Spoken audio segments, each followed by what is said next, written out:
22,000 కోట్ల రూపాయలు అప్పులు నగదు, 7,000 కోట్ల రూపాయలు నిర్వహణలో మొత్తం 30,000 కోట్ల రూపాయల ఆస్తిని మేము సృష్టించినాం. ఈరోజు మాకు ప్రతి సంవత్సరం 400 కోట్ల రూపాయల నష్టం వస్తుంది మెట్రో నిర్వహణ. కాబట్టి మేము ఫేజ్ 2 మాకున్న చేదు అనుభవాల దృష్ట్యా ఫేజ్ 2లో మేము భాగస్వాములం కాము అని స్పష్టంగా చెప్పినారు. ఇదే అంశాన్ని కేంద్ర ప్రభుత్వానికి చెప్తే కేంద్ర ప్రభుత్వం ఇంకొక మెలిక పెట్టింది. కనీసం వాళ్ళని ఫేజ్ 2 విస్తరించుకోవడానికి సీమ్లెస్గా ప్రయాణం చేయడానికి వాళ్ళతోని ఖచ్చితమైన ఒప్పందం తీసుకొని రండి, అప్పుడు మీకు ఫేజ్ 2కి మేము అనుమతులు ఇవ్వడానికి అవకాశం ఉంటుందని రెండోసారి తిరకాసు పెట్టారు. మళ్ళీ ఎల్ఎన్టీని సంప్రదించినాం.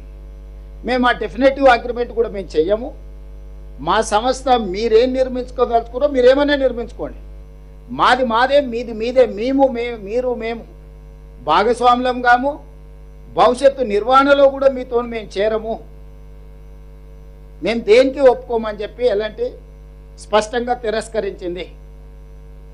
అప్పుడు మాకున్న ప్రత్యామ్నాయం కేంద్ర ప్రభుత్వాన్ని అడిగినాం. వాళ్ళు భాగస్వామ్యానికి ఒప్పుకోవట్లేదు. ఎలాంటి వాళ్ళు భవిష్యత్తులో మనం విస్తరించడానికి ఎన్ఓసి కూడా ఇస్తలేరు, ఖచ్చితమైన ఒప్పందం కూడా చేస్తలేరు.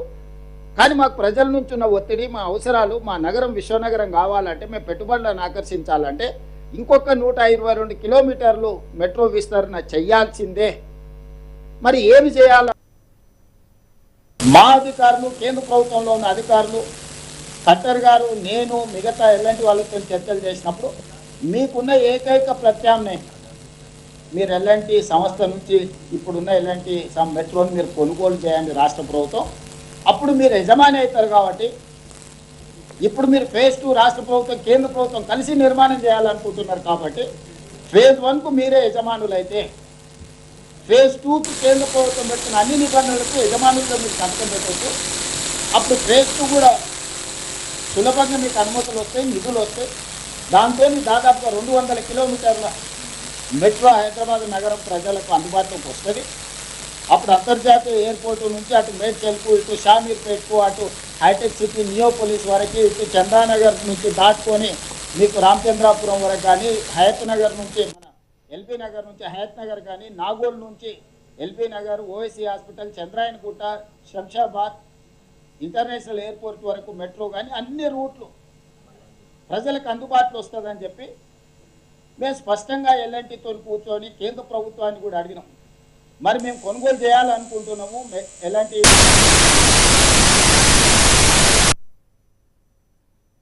అందులో భాగస్వామ్యం చేయండి అని అంటే కేంద్ర ప్రభుత్వానికి మేము లేఖ రాసినాం, మీరు ఎవరి పేరు ఇస్తారో ఇవ్వండి అని.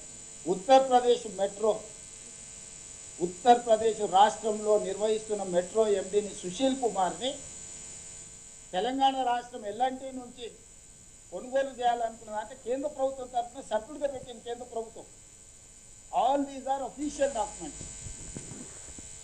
30,000 కోట్ల రూపాయల ఎల్ఎన్టీ ఆస్తిని 15,000 కోట్ల రూపాయలకే రాష్ట్ర ప్రభుత్వం కొనుగోలు చేసి,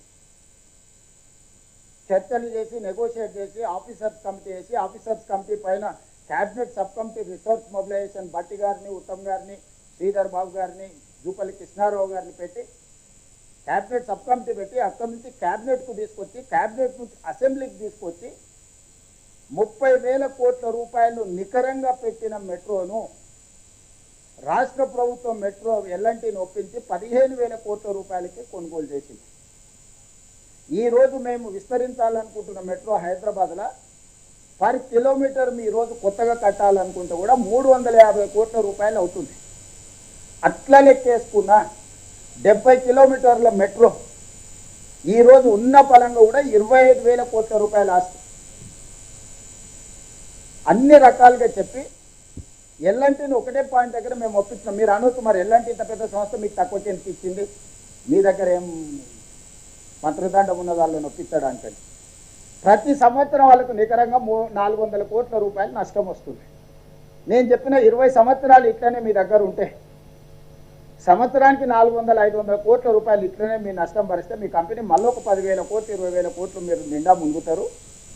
ఈరోజు మీ నష్టాల నుంచైనా మీరు బయటపడతారు. విస్తరించుకోవడం ద్వారా మాకు లాభసాటికి ఉంటుంది. మేము ప్రజల కోసం నిర్వహించాల్సిన అవసరం మాకు ఉన్నది, ఎల్ఎన్టీకి లేకపోవచ్చు. మీకు రుణ విముక్తులు అవుతారు. 13,600 కోట్లు బ్యాంకులలో వాళ్ళకి అప్పు ఉంది. దీని మీద ఆ అప్పు మీరు ఇమ్మీడియట్గా రుణ విముక్తి అయిపోతుంది. మీరు ప్రతి సంవత్సరం 400-500 కోట్ల రూపాయల నష్టం కూడా మీకు తగ్గుద్ది. మీ సంస్థకు కూడా పరోక్షంగా ఇది లాభమే. ఇంకో రకంగా మాకు లాభం. కొన్నిసార్లు మనం నిర్వహణ భారమైనప్పుడు వదిలించుకోవడానికి చూస్తాం డెట్ రీస్ట్రక్చర్. ఈ 13,600 కోట్ల రూపాయలు వాళ్ళు 8.25% ద్వారా బ్యాంకులలో అప్పులు తెచ్చుకున్నారు. ఎల్ఎన్టీ వాళ్ళు మొత్తం 15,000 కోట్లలో 1,400 కోట్ల రూపాయలు ఈక్విటీ, 13,600 కోట్ల రూపాయలు బ్యాంకులలో రుణాలు.